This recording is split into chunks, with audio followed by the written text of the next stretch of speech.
EHDL is related to ILZH in a certain way based on the English alphabetical order.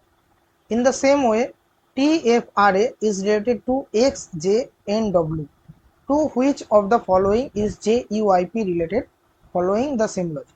এই ধরনের coding decoding based question আমরা কিন্তু competitive এক্সামে অনেক পাই, বিভিন্ন রকমের কম্পিটিটিভ এক্সামে এই ধরনের কোশ্চেন অনেক আসে।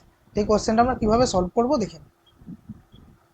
ফার্স্ট আমাদের কি করতে হবে, EHDL এর যে কোডটা দেওয়া আছে সেটা কি আছে, ILZH। আমরা ই থেকে আই এর ডিফারেন্স ক্যালকুলেট করবো। ই থেকে আই এর ডিফারেন্স কত হবে, FGH তারপর আই, তো আমরা কি নেবো +4। সিমিলার এইচ থেকে এল এর পাবো +4, ডি থেকে জেড যদি আমরা ক্যালকুলেট করি পাবো -4, আর এল থেকে এইচ যদি ক্যালকুলেট করি পাবো -4।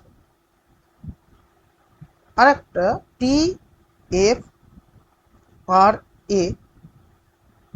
XJNW,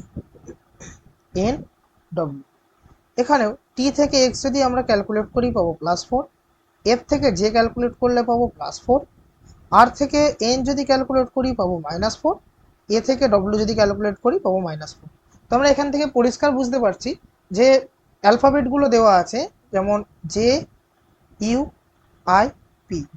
এটার আমাকে কোডটা ক্যালকুলেট করতে হবে। তো এই প্রথম দুটো অ্যালফাবেটের যে ডিফারেন্স পাবো সেটা হবে +4, আর আইপির জন্য আমাকে -4।